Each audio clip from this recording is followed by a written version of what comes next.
welcome everyone to our panel discussion of this month of May. The discussion topic, what we have for this month is, have you ever been a customer yourself? How does that help in providing exceptional customer experiences? Um, Seems like a little bit more easier to understand, but it has like a lot of challenges in terms of as a business, how would you see it, what are the challenges that you see yourself as a business, to make this true, right? So we have a good panelist with us, a couple of panelists to discuss these issues with us. And let me introduce a topic first, and then we'll jump on to the introducing the panelist, and then we'll go into the discussion, right? So think of the time you were stuck on hold, listening to repetitive music for 20 minutes, wondering if your call, would ever be answered. Do you remember that, how frustrating it is, with waiting there with uncertainty, whether your question is going to be answered, your problem is going to be solved, or do we get a good knowledgeable person on the other side of the phone call, who will be able to handle your query. So have you ever had a barista remember your name and order, right? Or your support agent solve your issue in one go, then follow up the next day to check if things are fine, have that ever happened? Or have you ever been on the receiving end of listening to robotic scripts, having to repeat the same issue to multiple agents, endless transfers, and unclear communication? So do these statements resonate with you? Being a customer gives you something that no tool or dashboard can offer. It it is empathy, backed by real life experience. It would make you ask, what would I expect if I were in these shoes, right? We want to discuss how our real life experience influence the customer experience we provide as a business, right? So just like that, I was explaining, it is easy to understand, but as a business, how difficult it is, right? So to help us, discuss these points, we have a couple of panelists here. So let me introduce the panelist. Rumi Bhattacharjee. Sorry, I was going to say Bhattacharjee as a usual one. Okay. I know it's a bit difficult. Yeah. Yeah. So Rumi is a customer experience and contact center transformation leader with over 21 years of experience in driving customer satisfaction initiatives across BPO, telecom, BFSI, and e-commerce initiatives. She currently serves as a general manager of transactional quality at Hexaver Technologies, where she leads AI-driven customer experience transformation initiatives, focusing on omnichannel transactional quality, complaints optimization, and digital process automation to enhance service excellence across multiple industries. Rumi, we are happy to have you with us today. We look forward to hearing your views on today's discussion. So, sure. So next is Rahul Karmakar. Rahul functions as a senior vice president of broking and MFDs at Pramerica Life Insurance, where he leads the alternate distribution channel. Rahul has over 25 years of experience across BFSA industry, where his expertise includes team management, sales channel, P&L management, partnership, and collaborating with cross-functional teams. He is an astute leader who has delivered impactful results in his career. Thank you for joining us, Rahul. We are very eager to listen to your views during this discussion. Thank you, Dhaman. Sure. Excited to meet the team here and contribute. Sure, thank you. So I'm going to rephrase our topic one more time. Have you ever been a customer yourself? How does that help in providing exceptional customer experiences? So we have a few discussion points to make it easy to dissect this discussion, and then go a little bit more deep. So the first discussion points, Rumi, we'll start with you. Sometimes we learn more from being on the receiving end of a bad call or a great interaction than from any CX playbook. I would love for each of you to share something that stuck with you. More importantly, did it change the way you think about customer service today? Yes. So definitely that's a great point that you have brought up. And truly, with true real life experience, it does make a lot of impact as the way you are looking at the same things. Your perception changes the moment you are at the other end of the table and you are at the receiving end. And it adds up to the benefit of knowing what is the right way of managing things and bringing things together up. So yes, since the time that we started, and telecom being one of my earlier industries that I started with, it was at a very nascent stage, 2004 I'm talking about, where we started. There was a lot of things that was evolving. Customer service, moving from being a customer service to becoming customer care, sorry, customer care, Yeah, moving to customer service, then moving gradually and graduating to becoming customer experience. yeah, That's been a long journey that this customer service industry has seen, or the service industry in fact has seen. yeah. Earlier, we began with understanding that customer care is only there to handle just your queries. It Please. didn't have the aspect of seeing the brand image as much. It was more about ensuring that the concerns are handled and someone is getting things done. Yeah, Eventually, we've grown from there to come to a phase where we now talk about you are also giving on your brand image, the company that talks about it, or the company that you're representing. The person who is calling you, now we know that the person who is calling you doesn't call or speak to a customer service agent. The yeah, person is actually now talking to the company. So whatever goes through from each of your touch point is yeah, what is building up the image of the company, whether they are service oriented, whether they are product oriented, or they are at a learning stage of growing to become a customer oriented company. So yes, and it's really helped me because telecom and in those days had a lot of new nuances coming up. It used to be interesting, and knowing what our competitors are doing and what we are doing, we used to the best way of doing these used to be to ensure that we did have we used to have, nowadays we don't, because your data tells you immediately, right, who is the person you're calling. Earlier days you did have the opportunity of having mystery calls, so that yeah, gave you that benefit of making those mystery calls and finding whether things are going right, where you need to move. But yes, being on the receiving end, I'll come to the question. Being on the receiving end, when you receive a very cold answer, because that's the process that the person who is there on the other end has been given to follow, it makes you come back to the question, am I also somewhere putting this my associates at the same point? Are they also at the same fix that they've been told to follow a process, and it's not exactly as per the expectation of the client, wherein the client, and a lot of places where if it is a utility service, they don't have much of an option, the customer doesn't have much of an option, they will have to go with what is available. But then if you look at whether the experience was good, they are never happy with the way, because they find, as you were saying, very cold answers, robotic answers, because that's the way it has been given.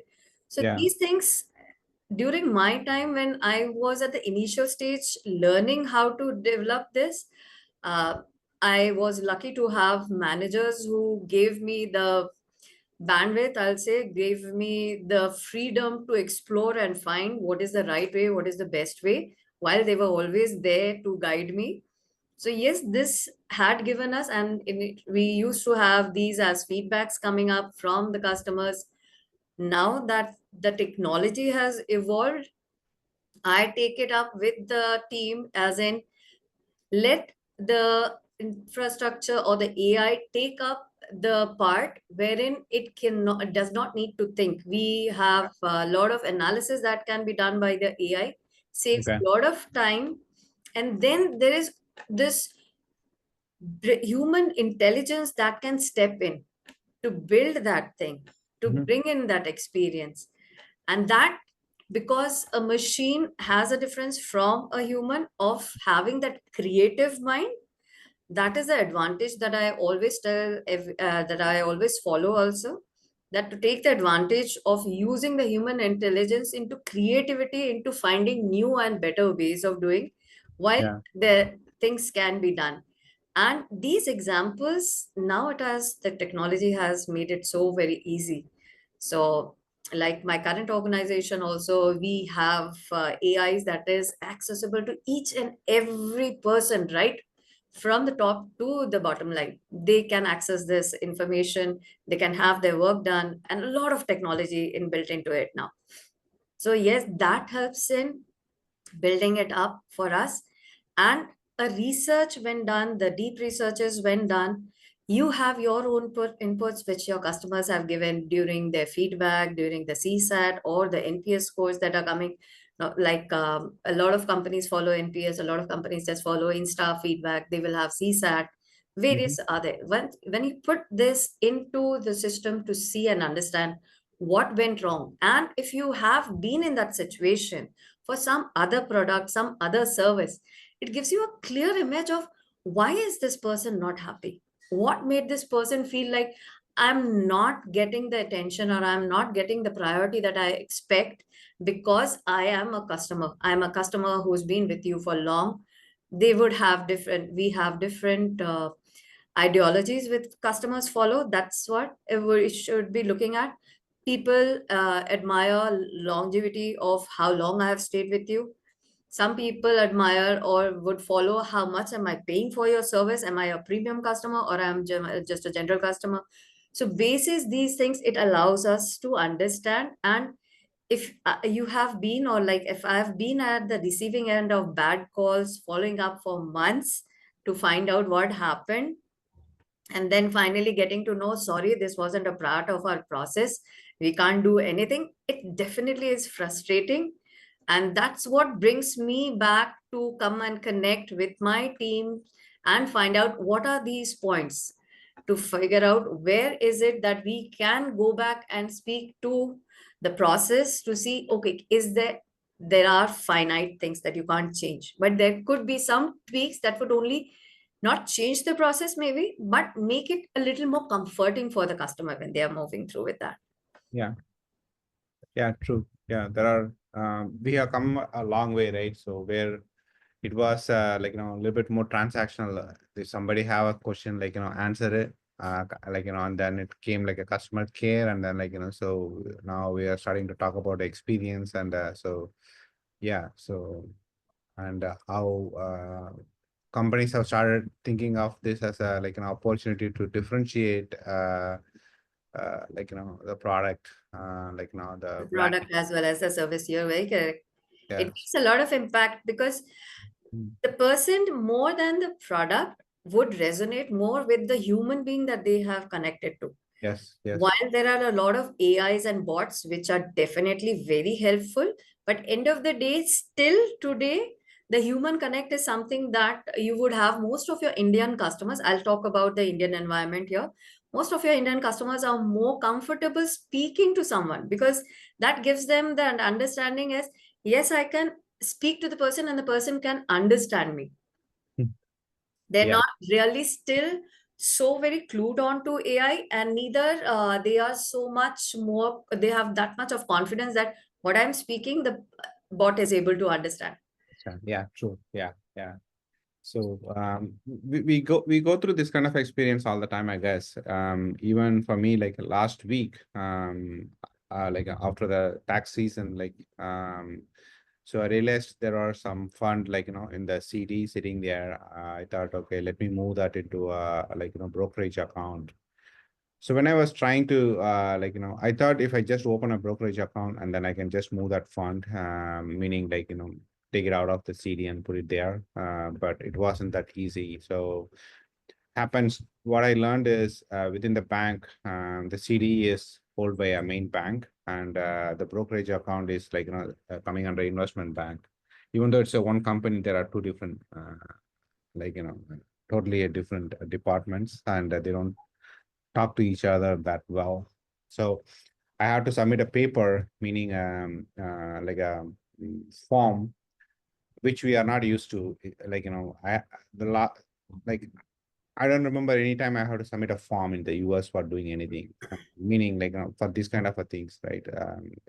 Like, just for a passport and things like that, yes, but not for this. So I was surprised, first of all, to submit a form, and then I said, okay. And then I was even more surprised to see the form, they said it got rejected because it had some, I mentioned some wrong name in the account name. I'm supposed to say like, traditional IRA or something, which I said something differently. So, but like agent was guiding me to put the right value, but still it was got rejected 3 times, which is frustrating. And they said like, oh, finally I said like, this cannot be a problem with a form, like, it has something more. And when I insisted that, like, they agreed to bring in one more a senior guy on the call, and then he says, oh, sorry, this cannot be done like this, like, because like, for various reasons, like, CD cannot be like, done like that. So that's why it's getting rejected. So I said like, and you have to do it in a different way. Said I was already like, frustrated too much. This just happened last week. Said, okay, I'm not like, proceeding this anymore. So like, let's leave it there. And then I call my other bank where I do my investment banking. Said like, hey, this is the number that I have with my other bank. There's a CD sitting there, like, just transfer it and then like, do it for me. All I have to do is that, nothing more. All I gave is the account number and my name, and they have rest of my information. So they said they don't need anything more. That's all they need. And then like, so they said within a week it will be there. So, and they made it happen, right? So they did have some challenge, but that person who called me said like, I'll be your one point of contact, and like, if anything is not possible or if anything goes wrong, I like, just call me directly, and I will handle it. Even if you get to talk to somebody else, I'll make sure like, they know everything what's going on and what is supposed to happen. Much more seamless, like, so entirely different bank is able to handle it and give me a better customer experience than within the bank, the other division not able to give that. Like, so, so yeah, things like this, like, it happens, right? So now what just happened, like, it's just one experience how you can like, use that as an opportunity, like, to make someone as your loyal customer, or other way to look at it is like, and like, make them feel okay, you are not that important for whatever the reason. So even though you are a 25, you are a customer for them for more than 25, 30 years, it doesn't matter, right? So that's what If it is. you come to this, there's a flip side of it also. If you come across a service where you find that the person who was rendering the service to you has gone out of the way to work and is sort of taking that extra step or extra mile, walks for you to get things done, upfrontly offers that, okay, let me come back to you. And if at all there is a delay, the person comes back and say, I'm trying to get this done, but it's going to take me a little more time. That builds in a lot of confidence then with the Yeah. customer. So that also is one way. It's like, it's just not the receiving end. If like we started off with what impacts the business, but here is something, this also is something which enhances the business if Yeah. the person who is handling it has taken up it as something that it's personal, the personalization that we mostly talk about. But here, personalization would not just be about addressing the person by the name or ensuring that you have the right initials, but more about, did you take that person's issue as a issue which is close to with is someone, maybe your friend has it, and you're dealing with it that way. Yeah. So this incident that I never forget. So I was at the airport, and my mother, she's a senior citizen. I was taking her along with me. So it was with Indigo, and no wonder Indigo does have a very good name. So I told them that I have a lot of luggage because I was at my transit from Delhi to Mumbai at that point in time. So I told them that I have a lot of luggage and I'll need help. And my mom, she's a graduate of her time, but she doesn't have the confidence of speaking English. So you'll have to tell me some. I'll have to have someone to help her with who can speak in Hindi. And Delhi being a place where it was identified that you will have people speaking Hindi. Unfortunately, at that point in time, there was only one female who was there at the desk because it was a midnight flight, and she was from Kerala. So she could speak Hindi, but it was like broken. And I was fascinated to see the way she took that pain to ensure that my mom understood each and everything that she was trying to convey, how to put it across, what to do, when to like walk in.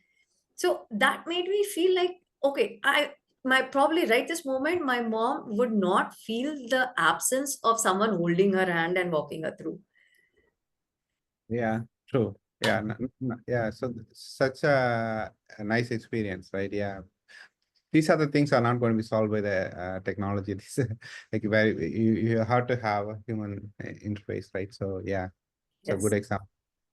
Yeah. Okay. So now let's move to the next discussion point to Rahul. So here is the discussion point, Rahul. Let us be practical. Things will go wrong, but what happens next can define whether a customer walks away or becomes a loyal advocate. How can businesses take frustrating moments and turn them into loyalty moments? Do you have an example of a company of your or your own team on how they have done this well?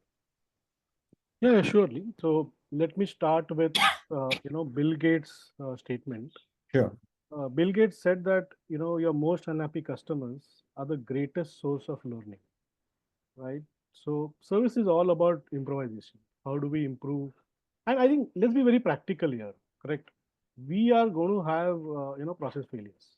No business has flourished without having service or process failures at all. So I think we have to be very rational that Mhm. things, while we have planned things well, but something is going to go out of our hands, Yeah. right? So for example, today also we experience, right, a package arrives late, applications crashes, service lines goes down, you know or sometimes our expectation simply is not been honored the way you explain the experience, right? Yeah. Your expectations out of that 30 years relationship with that organization, it just didn't happen, Yeah. right? So if you look at today's competitive landscape, right, it's not the mistake that's going to define your loyalty. It's what about what happens next, that Next. how do you cover that mistake, Yeah. what do you do next to ensure that you have been able to recover that damage very well, right? Yeah. So I'll say when a customer hits a friction point, they are not just frustrated with that issue. Perhaps they are evaluating your values as an organization, your responsiveness as an organization, and how much you're closer to the core values what you're going to define. So every organization today has to pick up these experiences as learnings, and Yeah. perhaps revisit the drawing board and fix up things which are not following the defined process flows, or it helps in innovating something new, right? So if you're going to ask me my experiences, there are many. There are Mhm. many because in large organizations, you find out, say, service failures, you find out something which you are defined, but it is not acting as per the norms. Things are different, and perhaps we didn't have the visibility to fix it proactively. So There are many such. I remember the early 2000 era statements. Banking statements, your credit card statements used to not go because it was a physical era, right? Most of the banking communication and statement used to happen through speed post or couriers. Yeah. So largely that time customers had two challenges. One is about I'm not receiving a statement, and second is about your billing is wrong. Right? Your billed me higher, Yeah. your, Yeah. your communications are not right. From that era to today, when largely it is platform-based service, product as a service, where you find low responsiveness, you find complex processes, you find tossing the customer around. There have been great experiences, Yeah. and Yeah. there are organizations also who have picked up these learnings and developed to a greater experiences, to service their customers. Zappos, as an example, it is a service-driven organization. It says that service is not a department; it is a company all by itself, right? So Yeah. Yeah. we Yeah. all have read about Zappos. There were great books written on raving fans.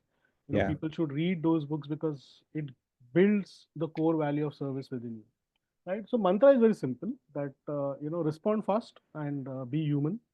Your response has to be humanized. It should not be because I need to close the ticket, or I need to quickly shut the customer off so that I can take the second customer. Second is own the mistake. See, because to err is human, right? Nobody, it's not a mistake as an individual. It is a process which has failed, or the communication which has failed at that moment. So it's not a crime. It can be rectified. So own the mistake very clearly. uh, Organizations have to empower the front line, right?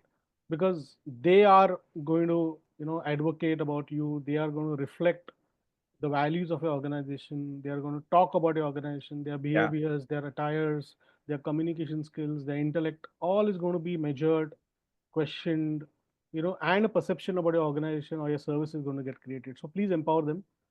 Spend time in building role-based matrices. Spend time in building responsibility matrices well with them, right? Because we want to hire, we want to fix the guy on the job, and we expect the guy should deliver in day 40, day 50, which practically is not possible today, because these frontline, I will say, are advocates for us. They need time to learn and understand things also, Yeah. right? Yeah. Build a very strong follow through and follow up mechanism, right? Because perhaps you have faltered, but it's good to call up the customer, meet up the customer, apologize and try to rectify, recover the damage, because it's all about human communication, right? He's also a person, he also has emotions, he also has an understanding. So, the example what you gave, it would have been good that organization to call you back and said, okay, look, we faltered 3 times, give us an opportunity and we'll ensure you don't face the same experience again. So that follow through and follow up is very critical. Yeah. And I personally feel that it is important for the respective experience heads of the organization to loop, close the loop internally very well, in the sense, analyze the tickets, analyze repetitiveness of complaints, revisit the process, identify the process is failing, or there is our processes are not aligned to what the customer is expecting about, and close the loop. Just don't keep it hanging, saying that it was one of experience, it was only 2% customers complaining or 5% customer complaining. Don't get into the matrices driven measurement matrices. Yeah. So the bottom line is, a mistake might break the moment, but the response can build a customer relationship again. So Okay. Yeah. brands that treat service failures as loyalty, opportunities upon often find that the customers not only forgive, but they become a stronger advocates for you. Wow. So Yeah. you know so I personally feel that uh, the way Bill Gates said, right, uh, all the most of a unhappy customers is the greatest source of learning. Yeah. Organizations has to build a mechanism to learn from these customers and keep on improving. So it's kaizen, Absolutely. continuous Yeah. improvement, right? So that's about it. So Okay. that was my Yeah. thought about it. Yeah. Yeah. Very, very good points. In fact, we always say, the customer who are complaining are your best customers, right? Because imagine, if someone is not liking your service, and they have a choice of quietly moving away, because they have a lot of choices now, right? There is any product or any service you take, and there are n number of choices available, right? And it is a plenty of opportunity for them to find a better deal or a better way of getting things done, and most of them happens through sitting at home, right, online. So that much comfort for home, they'll be able to get things done, and they would not have even made one single complaint to you, and you would not have even be notified of the problem, right? Or not having any clue why that customer left, right? So when a customer is complaining, that's it's as a good customer to have. So we have to acknowledge that fact, and then take that moment to learn about the problem and what is the reality, and see how we can help make sure that customer becomes your loyal customer, and you make sure that doesn't happen for other customers, right? That's the only way you can improve. Otherwise, for an organization to know about their problem or their short comings are not going to be that easy to find out, right? Because everybody is trying to expand, everybody is trying to give a lot more new products and services, and there can be challenges coming in a very simple way or a very complex way, hidden way, more direct way. You never know. So so we have to keep our ears and eyes open all the time, and be ready for it, to learn and adapt. Yeah, Yeah, good so point. yeah, if I can add only one Yeah, line, yeah, I think I believe customer service does not cost, it pays. yeah, So organizations have to look at it not as a cost center. yes, Yeah, it should look as a profit center, because a lot of things are going to be dependent on the way you're going to service the customer. Now it can be either voice based, where you're going to talk to the customer, or it's basis your applications, your platforms, where by default you're creating service experience with the customer. So, absolutely. Yeah, yeah. so I think it has to be not a cost center, but it has to be a profit center, is what I believe. Absolutely. Yeah. I am a strong advocate for that all the time. I mentioned that, say, there are companies who are treating their agents as their brand ambassador, are the best way to go, right? If you are going to treat them as a bottom of the hierarchy, and and that's unfortunately not going to yield the best results, right? Because no one can do what they can do, because they're taking imagine they're taking a call. They are not taking a call that somebody called and then to say congratulations, right, for giving me the service. Nobody calls that, right, to a company to say you did a good job.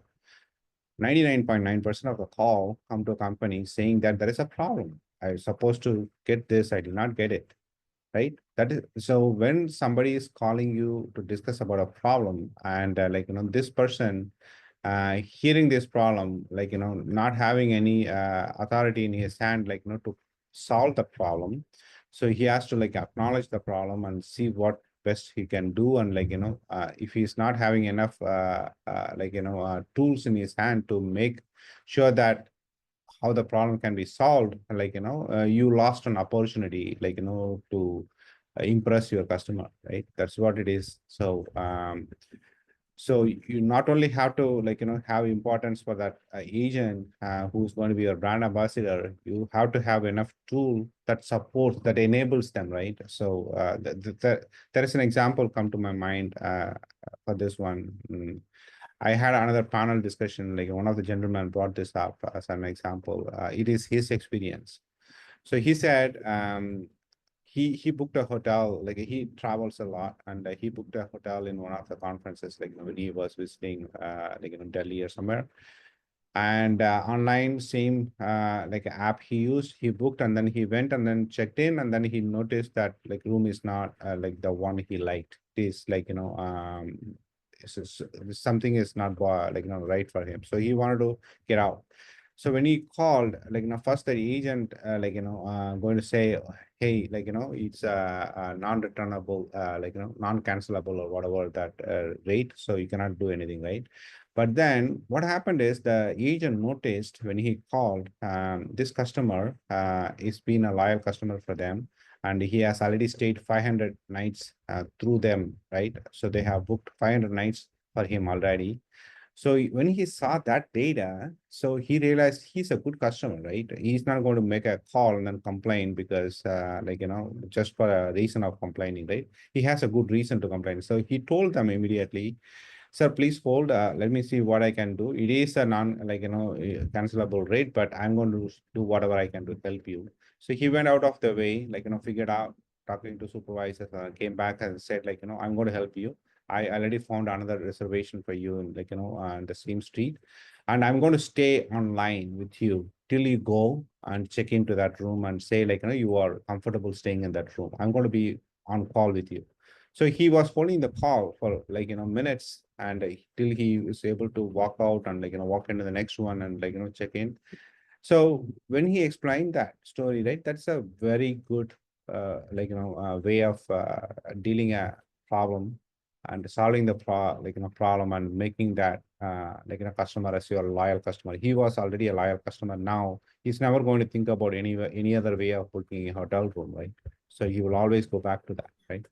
So I'll So just add up to this, Uttam, which you just mentioned, is here integration of the systems where your data resides also is very important. very A important. Yeah. lot of places we do see that a voice environment doesn't talk to a non-voice environment. So like they are isolated in their information set off. So Yeah. a customer who has mailed multiple times and now is calling you for the Yeah. customer, it might be the seventh time he is trying to interact with the company, but for the voice agent, it's the first call. So that changes. So Yeah. I would want to add to this that this can also be influenced to a large extent if the technology is used, which I advocate very strongly about, and if we are ensuring that all points, all pieces of the data and all touch points are being integrated into the same place, giving that emotional intelligence information to the person who is handling your customer. Yeah. If I can see this person has already emailed me 7 times, has been following it up for 2 weeks now, and this is the eighth interaction, but the form has changed from the email to a voice. Yeah. I automatically now know, as the person who is handling the interaction, that this customer is completely irritated by now. I have to have a different mode, and I can't go back and ask the same question. Can you please tell me what happened? I have to look into the history. Yeah. Very true. So the technology and having the right integration and then putting it together and then enabling the customer care agent to be able to use the right technology and give him the freedom to do the right things. Like looking at the data is one thing, and then acting upon the data, right? That's another thing, right? So going out of the way to finding another reservation, even though it's a non-cancelable, whatever the deal it was, that makes sense, right? So yeah, yeah, yeah. So let's move on to the next one. So so both of you can weigh in your points here. So the discussion points goes like this. This one always gets people thinking. Is empathy teachable or does it come naturally? Should we be hiring for empathy or can it be developed with the right training and culture? What does a culture that encourages empathy look like and look like on the ground? So whoever wants to go first, yeah, please. So I'll pick this up first. So see, it's a very great statement, right? Empathy, Yeah, right? Empathy is more about, you know, how we are being brought up, what are the values we have learned through our, upbringing per se. yeah, Now, when we are employed, right, and when we are employed for customer experience, uh, what's going to happen is that how are we being trained? What are we modeling? What are we picking up? And how are we, how as an organization, we are training employees to be accountable? mm, Because empathy is going to come with a lot of accountability in that person. because he's going to look at the issue more than the person who's talking about or the language what the person is speaking of. Because you must have seen many a times, we or the customers go out of the way and communicate their frustration, their language becomes a little bit of difficult to handle. Yeah. And we have seen experiences of our customer, experience officers getting personal, right? So, you know, it is an important on the organization to build and train empathy. It is also important on the employee to learn empathy from an organization perspective or the process or the job role what they're picking up that perspective, and display the cultures what he's been abroad since his childhood also. It's a mixful combination about your upbringing, your learnings, your values vis-a-vis the organization values. Yeah. I personally feel so. Yeah. Okay. Yeah. Yeah. So yes, I would want to add to this one. This is definitely, I would rather put this across that this has been a part of the outcome of the evolution that we have been moving from where we were, which was more of handwork, hard work, right, and community, which has now moved towards technology, where technology has started taking your front seat of being the driver who's taking you across. You just tell where you have to reach, and everything is taking up. So yes, the evolution has to have something which would have an impact on the culture of the way we have been taking care, and I see that as an impact. Uh, and with again, I would also say with the narrowing down of how we perceive profession. Let me call this out in this way. Um, in the earlier days, I would just give a little reference to this one. In the earlier days, we've always heard like if you are a hard worker, you would always win, right? Yeah. Today, it has changed from being if you're a smart worker, you will always win, Mm. right? So, from being core to the work, it has now become more towards presentable. How did you present yourself, right? So more from being whether it's a skill. Earlier, it used to be you would sell your products, your services. Now people are selling their skills, right? I have to go ahead and showcase what my skills can bring, Yeah. even if you're there in the organization. So in and probably I'm now this is my personal view. I'm not someone who is being a very favored person towards the bell curve that we use, because that is something that also has an impact. That's what I've seen is also it's like you would have people come back if you're at a manager level. You would also have come back and get people asking you, I just did the same work with person X did, but X got the promotion or X got the hike Yeah. while I did not. Please explain. And then you really don't have any explanation. All you do is to push the blame across to HR, saying the HR said it's a bell curve. While that's not exactly a HR's call, also, because it's a person who is deciding, right? Who's coming up on the bell curve, right? So it's become a very tricky situation, and this effectively has changed the environment from people being empathetic, people being emotional, people being connected from the heart and mind, to Yeah. being like, what am I showcasing, what am I able to present, and how am I being perceived? Yeah. So Yeah. I see that as a outcome of the evolution that we have come across, and that somewhere I'll add to this, somewhere our education system also, though this is not exactly the education platform, but yes, somewhere we are pushing this information down. If you're educated, you need a job. It's right now in the last 6 years that we see a lot of entrepreneurs coming up, wherein now it is, if I have the skill, I know I can make for myself. So again, I would say yes, and it's like the cycle of evolution. So probably we came to the peak where it was only job, you have a good job, you are successful.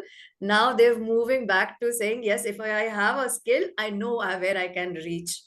Yes. So this, I'm very positive about that. Yes, Now empathy, which is a part of your training, which ideally never should be, because this is an inbuilt nature, a human nature, right? I can't be trained to be emotional. Yeah. If I'm an emotional person, I'll be emotional. If I'm a hardcore person, like I know how to stand strong, I know how to deal with things, difficulties all by myself, I will do it. It comes as an innate quality. It's not a trainable quality. Yeah. True. Right. Very true. Yeah. Okay. It's a good point. So we'll move to the last discussion point here for both of you once again. It's like this. Sometimes it's the smallest things that show customers you get them, that you have been in their shoes. What small practical changes can brands make today to show they have thoughts like a customer? Do you have example or things you have implemented or seen that really hit the mark?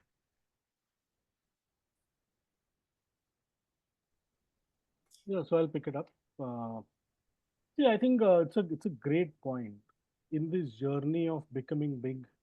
In the quest of creating a name, many organizations are losing the smaller, the important aspects, right? Recently, if and because I'm part of Maharashtra, which is one of the states in India, recently the government launched a regulation saying that if an Ola and Uber driver rejects your ride, you Hmm. can you can fine them or he'll have to pay for the rejections, right? I'm sure all of us, we are 43, 45 of us on this call, we have seen it's a rampant usage of just rejecting your ride, right? Yeah. Because you book it up, the fleet cab, and you have to reach somewhere in time. On the last moment they'll call you and they'll ask you where you want to travel, and once you tell them, they'll just reject it. Yeah. And if you ask me frankly, people have taken this as an experience, and over a period of time, they've started believing that life is like this, right? Unlike the regulation which came from the government, it's that saying that if this happens, you can, the Ola and Uber rider will have to pay. So this is the change. Okay, this is a small thing, but it has a bigger impact. It just builds confidence that yes, I've taken a flight, I landed late, it's well already in the night, and I want to reach home and crash down, and I don't need to wait 1 hour for the airport to just pick up the cab, right? Or there's an important meeting, and I need to plan Yeah. two, and it's just half an hour away, but then I have to plan 1 hour in advance because we never know Yeah. if that cab is going to come in or not. So these are small experiences. Yeah. I'll tell you one more experience, right?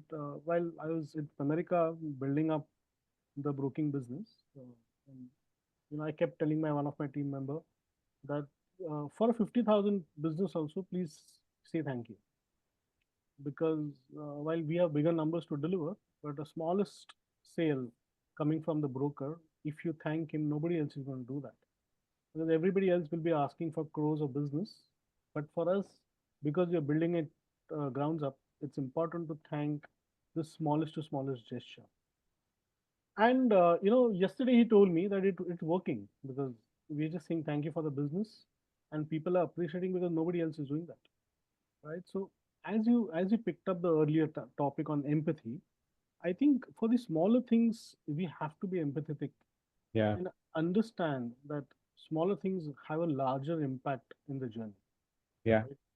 So perhaps organizations or customer service functions have to understand that Mhm. one small mistakes can cause them a lot of bigger challenges, Yeah.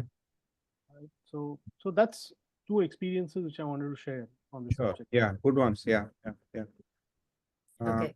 yeah. Rumi, you want to add? Yeah, I would want to add to this. So I again will talk about the customer satisfaction point of it, because that's where you get to judge or get to understand what is the actual voice of the customer. Mhm. So yes, this really during the initial stage when customer CSAT scores started taking the front seat for Indian business also, and that is at the time that's when we started seeing that okay, there's a lot of impact which these scores were also putting onto the brand image, also to the share market of the product, is where the companies started taking, all the companies started taking more focus towards how to improve CSAT. So this was in somewhere down the line in 2000, between 2009 and 12, that we started seeing that yes, we have to do something for those who are giving us a DSAT. Mm. So what we did was, it was a very initial, and those days you didn't have so much of technology advantage, which you currently do have. Uh, so we had a team created separately, who and which was of supervisors who had authority and a DOA higher and a better, or at a higher scale than the frontline executive. So what we did was we asked them, okay, what you have to do is you have to talk to them as if you are someone on their side advocating the customer, and then understand what is their pain point and go ahead and make those changes, whatever is doable within the process. Whatever is not doable within the process, don't go back and say like this is not a part of the policy. What you take is take time from them, and then with this, since this was a complete different team altogether which was working, there was Yeah. a manager who would sit and see where all we could give some deviations and some goodwill gestures, or we made some changes for that customer as a one time arrangement, to see to it that this customer went back and said, okay, what happened was happened, has happened, but I know, okay, you guys are there to take care of it, and it's not that you've just left me on my own. Yeah. So True. that exercise, in fact, showed us a good result in terms of improving the CSAT scores from a 65% to bringing it to a 81%. Oh, okay. Okay. Yeah. So these are small things which I see is like practically, if you see, like Rahul was also mentioning, it's not about when the error is being done. It is about what did you do after you realize that there has been a mistake. Yeah. So Yeah. if there is a strong advocation towards saying, yes, I understand where you are coming from or what your pain point is. If you stand by the customer, even if you are just saying that, yes, I understand. And let me be very clear here, it's not about the empathetic tone that you're using, but every individual understands whether you are just scripting it or you do intentionally mean it, that yes, I understand what your pain is. Right? We all do make it out when we are talking to the touch points, that Yeah. whether it's a scripted one or the person is genuinely going to take care of my issue. And that's what makes the, and that also is a follower from the previous question of empathy. That does make a lot of impact for the customers. And these small things itself is what builds the brand. It's not the big items that we sell or the big service that we sell. Yeah. It's a one-time activity, or selling a service, or selling a product. It's the post-sales, post-service feeling that we give to the customer, that it's not the end of a journey for you, that we have sold and I know now we have your money, but it's like you are now a part of my family, as in the company. You are a part of the brand for us. Yeah. Yeah. Yeah. So Yeah. that's what makes a lot of difference. That makes a lot of difference. Yeah. So I'll just also share an example. I remember 2024, 2004, right? I'll also, with the permission, I'll just name the organization also here. So ICICI Bank credit card in 2004 did some interest calculation mistakes, right? In some formula or some technology fix, levied higher charges to a consumer, Okay. right? And there were a lot of calls at the contact center. Customers were going to the branches. A lot of emails were flooded, Yeah. right? Mr. Vaidyanathan was consumer banking head that time. And we realized, because at the service, we realized there's a lot of chaos and situations are going out of control. Let me tell you, ICC as an organization took a call for 6 months. Any customer who calls, no checks done, we were just reversing the charges. As simple as that. Okay. Till that time, we were sure that the tech issue or the calculation issue is fixed. Till the time we saw the volumes of complaints have come down, till that time, every individual who were facing the customer was empowered to take this call, irrespective, genuine, not genuine, nobody's going to check. Just go ahead and reverse it. As simple as that. Okay. Yeah. Right? So these are small things which made a bigger, And impact. And look at the brand today. Yeah. Right? Look at the brand today, 20 years down the line, everybody vows for the brand, right? Yeah. So, Yeah. these are journeys, interventions done by leaders, by organizations to fix small, important errors Yeah. for a larger impact in years to come. So, Yeah. just thought of, I remember this thought of sharing And that. that's a very good example. Yeah, yeah. It makes sense, right? Because you were probably spending a lot more time figuring out whether that's a genuine mistake or not, or and then how much is eligible. And like it's just you'll be spending a lot of time, and that time values a lot more. And there are so many customers are going to call you, so it's just not going to be practical, right? To have that kind of call. So it makes sense. Hey, So they let's will call, they might switch, they yeah, might not get great yeah, experiences, yeah, they'll be tossed around. yeah, Somebody over there will try to make profits out of that, saying yeah. that I saved money for the organization. So there are, hell lot of stories which can get created. Yeah, yeah, But what's important is your service. What's important to own the mistake and take a yeah, decision. yeah, yeah, yeah, So I think that organization was not penny wise pound foolish. So they took the call very clearly that while it might cost us, but it will Mhm. save a customer for lifetime. Yeah, yeah, absolutely. Makes sense. Yeah. And it's going to cost a lot more to earn a new customer, right? So yeah, Yeah. it's better this way. Yeah. Okay. So that brings us to the end of all the discussion points. So Abdul, go ahead and then see if there are questions from the audience, so we can have panelists to explain that, right? Clarify that. So while we are waiting for the questions from audience, I will go ahead and then thank our panelists. So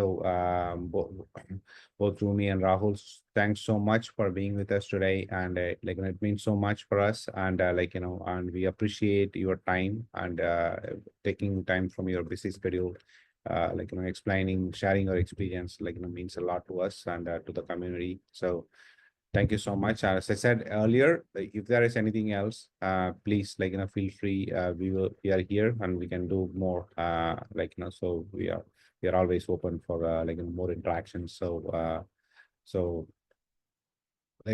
let's leave it at that point. And then audience, any questions? If you want to ask, or if you want to send us a text, a chat, anything is fine. So we can take both. So the question says, how can you balance empathy with efficiency in high pressure support environments? Okay, maybe I can help with that a little. Okay. So, Arif, you have a very valid question, and at whatever level of management and leadership you are, this is the most trickiest part, right? Because it's like walking on a two-edged sword. You can't say I would have empathy and let work get sort of impacted, and you can't also have work happening at its best scale and performance if there is no empathy within the team or within the way things are working. This is this has to have a striking balance. So here's what I do for my team, and maybe this can help you, is at the smaller sections, right? Mostly you would see your team members, not mostly, they know like you have a lot more connect with the upper management than with your lower management or your down the line, right? Your first line or the second line are the set of people you are communicating with. But right at the front line, those who are calling, those who are interacting, if you interact more with them, if they find, yes, they have someone to hear to their voice, this automatically starts pumping in a lot of emotional bonding also. The team bonding, which we talk about a lot, right? It would not happen as a mechanical thing. It definitely happens at the emotional level. You find your manager was really nice, you stick around regardless of what work pressure you have, right? Same way in the team, you have to have them, or you need to give them these little breathers, these little windows to come and exhaust themselves out. When I say exhaust themselves out, is let them have that option and opportunities to express what is not going right. Wherever you have an option, whatever comes within your authority, make those changes where you need to maybe approach and whatever. And these are something which you would have to take as a calculated step of, yes, these are the changes which will help me bring in the higher performance from the team. Go ahead and make that discussion with the management and take that call. Yeah. Yeah. This is how I see it definitely works. And yes, this would be a 24/7 thing, I can assure you, because this is not a one-time activity. It will never settle down with one action. Yeah. Good points. Yeah. Well, see, so I'll just add to, and I, so, second Romi's thought process. So, Arif, two different aspects, empathy and you're talking about efficiency, right? So, first of all, you need to have patience because, perhaps both are not going to fire at the same time. Efficiency is the outcome and empathy is the, input parameter. Yes. Right? So if you ask me frankly, focus on the input, your output will by default happen. So, do not leave empathy in any high pressure situations. Continue with being empathetic. Results or efficiencies by default will pay back. Perhaps the journey might be a little slow or maybe tricky, but that's where the patient has to play. So because the question is about how do you balance, the balance is very simple. Focus on your circle of influence, which is empathy, which is into your control, right? Circle of concerns will happen, repeated calls, repeated escalations, Yeah. perhaps vague responses, perhaps process understanding not clear. So these are part of the journeys, and that's where you need to have patience. Believe that to err is a mistake. Err is a human, and mistakes are part of the process, and build it up again. I'll just say once again from where I started, focus on empathy, efficiency will automatically happen. Yeah. Very true. Yeah. Actually, very good way of putting it across, because you control what you can, right? Which is your input and output is something going to follow. So yeah, so that's a very nice way of putting it, Rahul. Okay. Any other questions, audience?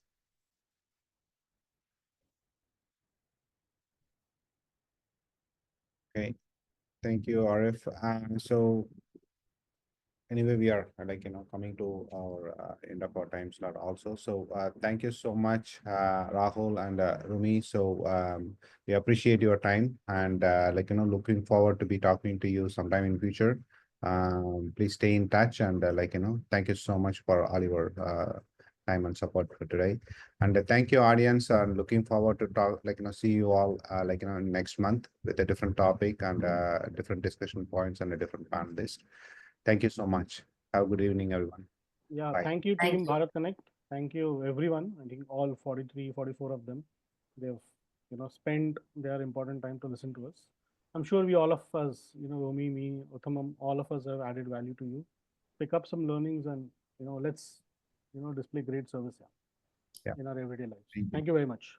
So thanks everyone. It was lovely to having this discussion and something very, very important that I did have to share. And I loved sharing these parts. Probably being a female, the empathy and the emotional part connects more with me. Or You've yeah, heard a lot of it from me. But yeah, I'm sure this, as Rahul also mentioned, has to have a balance.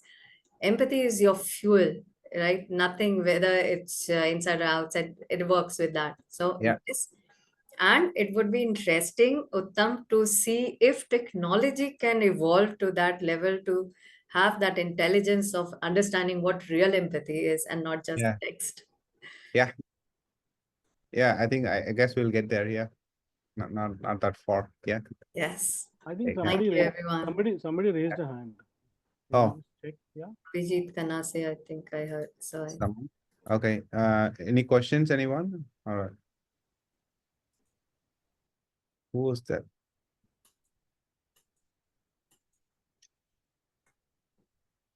maybe a mistake. Okay. Okay. Okay. Thanks, everyone. Have a good evening. Thank Yeah. you. Yeah. Thank you. Thank you. Bye. Thank you.